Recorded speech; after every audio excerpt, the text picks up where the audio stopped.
Alright, so no intro this time, we're finally here. Round 6, Buddha versus Bishamonten, or rather, Buddha versus Zero. It's finally beginning, and I don't even know where to begin. There was just so much hype going throughout this chapter, getting capped on top of each other, but I guess I'll start with the fact that we're actually getting the first God versus God fight in Ragnarok, and what's even more crazier than that is the fact that it's technically not even Bisha we're seeing up against Buddha here. It's an entirely different character, and man, I think this is my favorite character design yet for the gods, in my opinion. I mean, let's be real, Poseidon's character design is pretty badass, and Thor's design to me is just a classic, but I'm loving the whole villain approach it looks like Zero's taking here, just going based solely on appearance, because I have no clue what the character dynamic is gonna be between Buddha and Zero, but just going off the little that we got, it just looks like Zero's gonna be the bad guy here, unless he's somehow completely different personality-wise from how he looks. But dude, this character design art looks insane. I don't want to simp too hard, but just the details to the overall look is max hype. And it turns out Jack was right, that they're all pretty much one big entity rather than 7 separate gods, and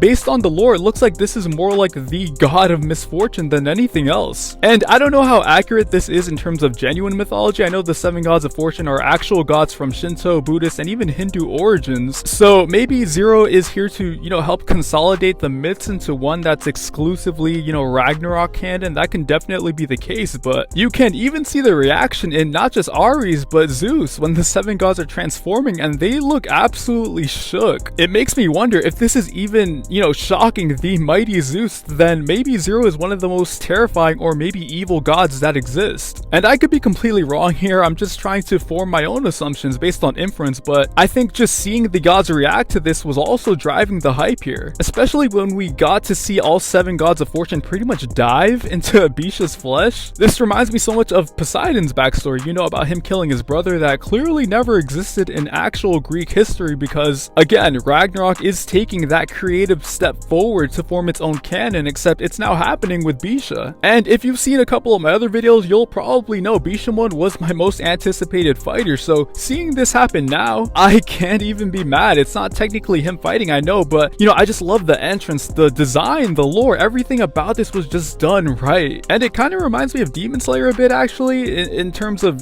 similar character designs, but I don't know, it could just be me. And seeing everyone's reaction to Buddha declaring his fight against the gods is so good. There was so many good moments in this chapter, so, I'm sorry if I sound like I'm all over the place here, but seeing the gods react, especially seeing Shiva, who took it better than most, it seemed, but even more than that, and oh my gosh, I love this part. We finally see the man, the myth, the legend himself, Thor, make a return, and dude, it's Thor. I just have so many questions as to not only where he has been this entire time, but why he's sitting there so menacingly, with his hammer, like he's ready for battle. And then we see Aphrodite, and she's pretty much, with the same reaction as Loki and Ares. But then another big moment, we see Odin finally break silence in the arena, because if I remember correctly, this is the first time he's spoken with this much volume to everyone, humans and gods. And one of the most important pieces of information we get in this chapter is actually between the dialogue by Buddha and Brunhild. So it's apparently taking place after Zeus asks Buddha to fight in round 6, and overall this looks really sketchy on Brun's part, to the point even Buddha tries to get the truth out of her. Apparently she met with Buddha before Ragnarok was ever announced and asked about the whole fates being intertwined thing, so of course to better understand Voland, I guess, from her position, but it looks like Buddha saw that as a fake front on her part and realized her true intentions were to actually lure Buddha into fighting in the tournament and represent humanity. And this makes a lot of sense if we consider she knew Buddha hated the gods way before the tournament began, which would explain why she looked really sketchy here, almost like she tries to cover up the fact she pretty much manipulated him into her side. And I think this is all the truth. It would make sense why out of everyone in the arena, she wasn't even shocked the slightest when Buddha declared his betrayal against the gods. And the way Buddha ends the conversation with her by threatening that he won't let that slide pretty much confirms he isn't in total agreement with her either. But unlike how, he ate all the candy in the last chapter before he could share some with Zeus when he goes to ask him if he could fight in round 6,